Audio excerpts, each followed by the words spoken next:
Je vous remercie, cher monsieur. Ce qu'il faut retenir de ces 2 jours de travaux, c'est que les institutions de l'Union, soucieuses de réunir les conditions nécessaires à l'amélioration du niveau d'investissement privé dans les infrastructures dans les pays de l'Union, ont engagé des réflexions sur l'harmonisation du cadre institutionnel et réglementaire du financement privé des investissements, ont convié pendant ces 2 jours, ici à Lomé, à la BOAD, l'ensemble des parties prenantes, c'est-à-dire les représentants des États, les avocats, des banquiers, des opérateurs économiques, tous ceux qui, d'une façon ou d'une autre, contribuent à la décision d'investissement du secteur privé, pour connaître leur réaction sur les réflexions produites par le consultant commis à cet effet et procéder à la validation de ces recommandations, avec naturellement les apports spécifiques qui peuvent être ceux de ces professionnels et de ces experts. Le souci étant d'alimenter des travaux en cours à la Commission de l'UEMOA sur la définition d'une stratégie de promotion de partenariat public-privé et le cadre réglementaire y afférent. De façon pratique, les États de l'Union sont soucieux de changer l'approche fragmentée qui est aujourd'hui imposée à ceux qui veulent investir dans l'Union, de les sécuriser dans les droits afférents aux investissements en infrastructure, de sorte à assurer la rentabilité de ces investissements et à les voir plus nombreux ici. Pendant ces 3 jours, avec la commission de l'UEMOA, nous avons réfléchi et validé, la commission de l'UEMOA et tous ces experts dont je vous ai parlé, nous avons réfléchi et validé un certain nombre de propositions, dont les plus importantes sont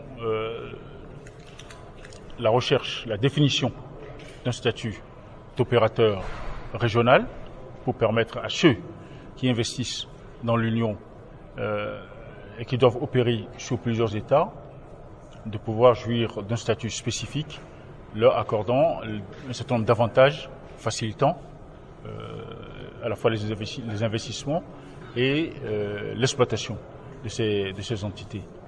Nous avons préconisé un renforcement du statut des régulateurs nationaux à cet effet.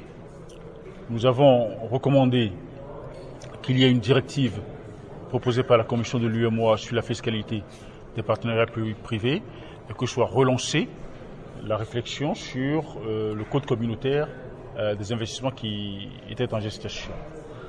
Nous avons également recommandé qu'il y ait une approche régionale dorénavant de projets qui affectent plusieurs États ou qui sont susceptibles d'avoir un impact régionaux et que, dans la mesure du possible, les États puissent se référer à des entités régionales pour valider ces investissements.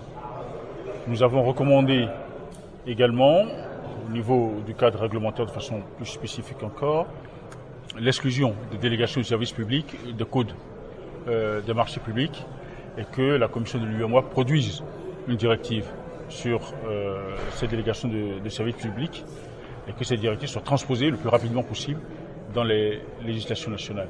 Il y a encore beaucoup d'autres recommandations, je ne vais pas vous les citer toutes.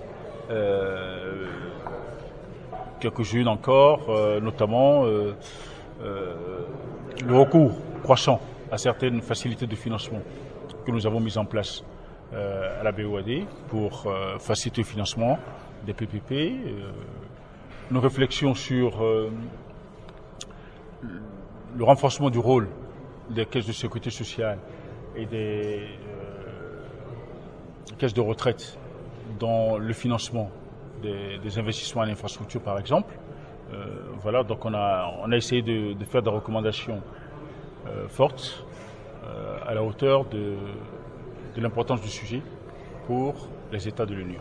Quelles sont les mesures prises pour une mise mise en œuvre effective de toutes ces recommandations pour la zone euro? La première mesure, c'est le caractère pratique de la démarche. Nous sommes avec la commission de l'UEMOA. Vous avez pu voir que vous pouvez voir que je suis encadré par deux de mes collègues de l'UEMOA, qui vont donc s'efforcer dans les prochains jours de traduire tout ce qui a été dit ici dans les directives, dans les projets de directives qui sont déjà en cours de traitement à la Commission pour les soumettre aux organes de validation de la Commission. Et donc le Conseil des ministres de l'UEMOA aura à se prononcer dans un avenir proche sur ces sujets. C'est important pour nous parce que, comme je vous l'ai dit, l'Union a comme projet, a confié à la BOAD, de mettre sur pied un fonds d'investissement dédié au financement des infrastructures. Il est important pour le succès de ce fonds-là que, très rapidement, ces directives soient approuvées, que celles qui doivent être transposées dans la législation nationale le soient, et que les signaux soient clairs pour les investisseurs étrangers désireux d'investir chez nous, qu'ils peuvent investir non pas dans des marchés nationaux, mais dans un marché régional.